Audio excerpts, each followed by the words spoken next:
If you're approaching retirement or you're recently retired and you feel like something might be missing, it's not you. You're not broken, you're not ungrateful, and you're not the only one. You're actually going through one of the most significant psychological transitions of your life, and most people have no idea that it's coming. So today I'm going to share what I've learned from working with hundreds of retirees about this transition and why it can feel so difficult, and most importantly, how to navigate it successfully. First, I'll share two distinct phases of retirement that nobody talks about, and then why understanding them really changes everything.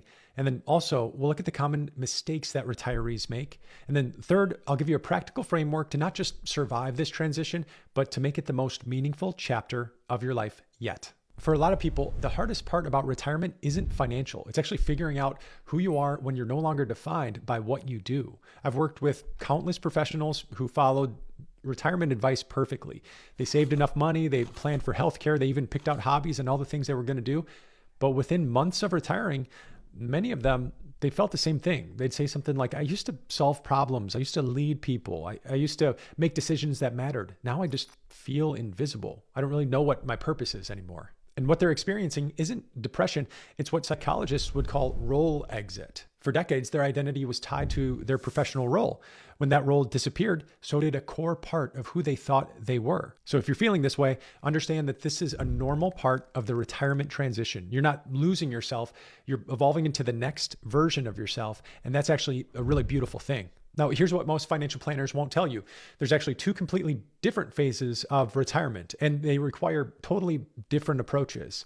Think about Ernest Becker, if you ever heard of him. He was a college professor who, when he was facing his own mortality, he was actually diagnosed with a rare disease, and he wrote The Denial of Death, and he won a Pulitzer Prize for it. But he understood something profound, that the second half of life, or the second part of life, isn't about doing more. It's actually about letting go at the right time and giving it all away. But for phase one of retirement, this is what we could call the builder's last stand. This is early in retirement. So you're maybe between 60 and 70, and you've got energy and health, and you've got the drive to accomplish things. But here's the trap. Many people try to keep building the same way that they always have. They might start a new business, or they might take on these big new projects, or join a bunch of board seats, or desperately try to stay relevant in their old career. But people who get stuck in this stage often do so because they don't know how to let go of their ambition and their constant desire for more. The second phase of retirement, I'd call it the legacy maker. And this is when you begin to realize that the role isn't to keep building. It's really to pass on what you've already built. It isn't about doing more. It's about letting go. And instead of asking, what can I still accomplish? They'll say, what can I support? Or what can I pass on? They realize that this second stage isn't about being the hero anymore. It's about being the mentor, the elder, or the teacher. The key is knowing when to transition from phase one to phase two. Some people stay in builder mode phase one for too long and they burn out. Others give up too early and they miss opportunities to create lasting impact. So here's a three-step transition to think about. Three steps in this transition. Just like cleaning out your house before moving, retirement requires emotional and practical consolidation. So outgo the relationships that drain you, or the commitments that no longer serve you, or the old definitions of success that keep you stuck. Ask yourself, what relationships or what activities or what goals truly matter to me now? And then double down on those and let the rest go. Step two is redefine your value. Your value isn't what you can produce anymore. It's really what you can share. You've got decades of experience.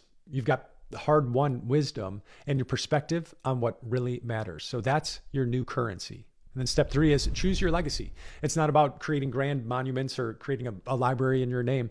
It's about deciding how you want to influence the world going forward. Maybe it's mentoring, maybe it's volunteering, maybe it's just being the grandparent who really shows up for your kids and for your grandkids. Maybe it's teaching others the lessons that you learned along the way. If you're in this transition right now, I want to hear from you. What's been the hardest part about retirement for you? Drop a comment below because your experience, it could help someone else who's struggling with the same thing.